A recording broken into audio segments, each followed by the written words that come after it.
ಚಿತ್ರದುರ್ಗ ಅಭಿವೃದ್ಧಿಗೆ ಸಿಎಂ ಬಳಿ ಅನುದಾನ ಕೇಳಿದ ಶಾಸಕ ಕೆಸಿ ವೀರೇಂದ್ರ ಪಪ್ಪಿ.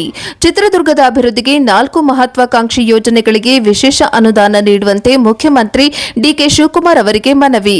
ಚಿತ್ರದುರ್ಗ ನಗರದ ಸಮಗ್ರ ಅಭಿವೃದ್ಧಿ ಹಾಗೂ ಐತಿಹಾಸಿಕ ಪರಂಪರೆಯ ಸಂರಕ್ಷಣೆಗೆ ಸಂಬಂಧಿಸಿದ 4 ಮಹತ್ವಾಕಾಂಕ್ಷಿ ಯೋಜನೆಗಳಿಗೆ ರಾಜ್ಯ ಸರ್ಕಾರ ವಿಶೇಷ ಅನುದಾನ ಮಂಜೂರು ಮಾಡಿ ಶೀಘ್ರ ಅನುಷ್ಠಾನಗೊಳಿಸಬೇಕೆಂದು ಶಾಸಕ ಕೆಸಿ ವೀರೇಂದ್ರ ಪಪ್ಪಿ ಅವರು ಮುಖ್ಯಮಂತ್ರಿ ಡಿಕೆ ಶಿವಕುಮಾರ್ ಅವರಿಗೆ ಮನವಿ ಸಲ್ಲಿಸಿದ್ದಾರೆ. ಜುಲೈ 13ರಂದು ಮುಖ್ಯಮಂತ್ರಿಗಳು ಚಿತ್ರದುರ್ಗಕ್ಕೆ ಆಗಮಿಸಿದ ವೇಳೆ ಚಿತ್ರದುರ್ಗ ಅಭಿವೃದ್ಧಿ ಹೇಗೆ ಸಂಬಂಧಿಸಿದ ಅನುದಾನ ಬಿಡುಗಡೆ ಮಾಡುವಂತೆ ಮನವಿ ಪತ್ರವನ್ನು ಸಲ್ಲಿಸಿದರು. ಚಿತ್ರದುರ್ಗ ನಗರದ ಪ್ರಮುಖ ರಸ್ತೆಗಳನ್ನು ಅಗಲೀಕರಿಸಲು ವಿಶೇಷ ಅನುದಾನ ನೀಡುವಂತೆ ಕೋರಲಾಗಿದೆ. ನಗರದಲ್ಲಿ ವಾಹನಗಳ ಸಂಖ್ಯೆ ದಿನದಿಂದ ದಿನಕ್ಕೆ ಹೆಚ್ಚುತ್ತಿರುವ ಹಿನ್ನೆಲೆಯಲ್ಲಿ ಕಿರಿದಾದ ರಸ್ತೆಗಳ ಕಾರಣದಿಂದ ತೀವ್ರ ಸಂಚಾರ ದಟ್ಟಣೆ, ಅಪಘಾತಗಳ ಸಂಖ್ಯೆ ಹೆಚ್ಚಳ ಹಾಗೂ ಸಾರ್ವಜನಿಕರಿಗೆ ತೊಂದರೆ ಉಂಟಾಗುತ್ತಿದೆ.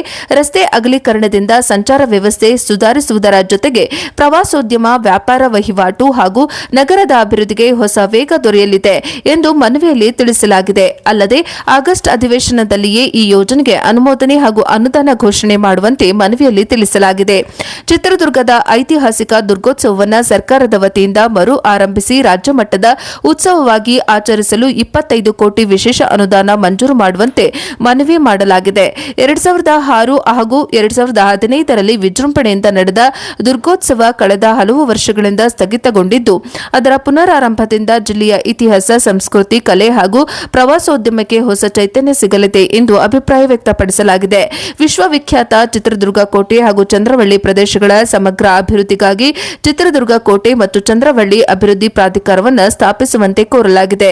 ರಾಜ್ಯದಲ್ಲಿ ಹಂಪಿ, ಚಾಮುಂಡಿ ಬೆಟ್ಟ, ಲಕ್ಕುಂಡಿ ಸೇರಿದಂತೆ ಹಲವು ಐತಿಹಾಸಿಕ ತಾಣಗಳಿಗೆ ಪ್ರಾಧಿಕಾರಗಳನ್ನು ರಚಿಸಿರುವ ಮಾದರಿಯಲ್ಲಿ ಚಿತ್ರದುರ್ಗಕ್ಕೂ ಪ್ರಾಧಿಕಾರ ರಚಿಸಿದರೆ ಪಾರಂಪರಿಕ ತಾಣಗಳ ಸಂರಕ್ಷಣೆ, ಮೂಲಸೌಕರ್ಯ ಅಭಿವೃದ್ಧಿ, ಪ್ರವಾಸೋದ್ಯಮ ಉತ್ತೇಜನ, ಉದ್ಯೋಗ ಸೃಷ್ಟಿ ಹಾಗೂ ಅಂತಾರಾಷ್ಟ್ರೀಯ ಮಟ್ಟದಲ್ಲಿ ಜಿಲ್ಲೆಯ ಪ್ರಚಾರಕ್ಕೆ ಹೆಚ್ಚಿನ ಅವಕಾಶ ದೊರೆಯಲಿದೆ ಎಂದು ಮನವಿಯಲ್ಲಿ ಉಲ್ಲೇಖಿಸಲಾಗಿದೆ.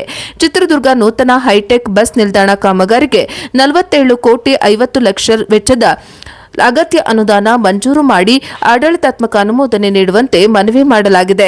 2023ರ ಮಾರ್ಚ್ 24ರಂದು ಭೂಮಿ ಪೂಜೆ ನೆರವೇರಿಸಿದ್ದರೂ ಕಳೆದ 3 ವರ್ಷಗಳಿಂದ ಅನುದಾನದ ಕೊರತೆಯಿಂದ ಕಾಮಗಾರಿ ಆರಂಭವಾಗದೆ ನೆನೆಗುದಿಗೆ ಬಿದ್ದಿದೆ. ಮುಂದಿನ ಸಚಿವ ಸಂಪುಟ ಸಭೆಯಲ್ಲಿಯೇ ಅಗತ್ಯ ಅನುದಾನ ಬಿಡುಗಡೆ ಮಾಡಿ ಕಾಮಗಾರಿಗೆ ಚಾಲನೆ ನೀಡುವಂತೆ ಕೋರಲಾಗಿದೆ. ಈ 4 ಯೋಜನೆಗಳು ಜಾರಿಯಾದಲ್ಲಿ ಚಿತ್ರದುರ್ಗ ನಗರದ ಸಂಚಾರ ವ್ಯವಸ್ಥೆ ಸುಧಾರಿಸುವುದರ ಜೊತೆಗೆ ಐತಿಹಾಸಿಕ ಪರಂಪರೆಯ ಸಂರಕ್ಷಣೆ, ಪ್ರವಾಸೋದ್ಯಮ ವೃದ್ಧಿ, ಉದ್ಯೋಗ ಸೃಷ್ಟಿ ಹಾಗೂ ಜಿಲ್ಲೆಯ ಸಮಗ್ರ ಅಭಿವೃದ್ಧಿಗೆ ಮಹತ್ತರ ಕೊಡುಗೆ ನೀಡಲಿವೆ ಎಂದು ಮುಖ್ಯಮಂತ್ರಿಗಳಿಗೆ ಶಾಸಕ ಕೆಸಿ ವೀರೇಂದ್ರ ಪಪ್ಪಿ ಅವರು ಮನವರಿಕೆ ಮಾಡಿದ್ದಾರೆ. ವರದಿ ಹರೀಶ್, ಚಿತ್ರದುರ್ಗ, ಪ್ರಜಾಪವ ಟಿವಿ.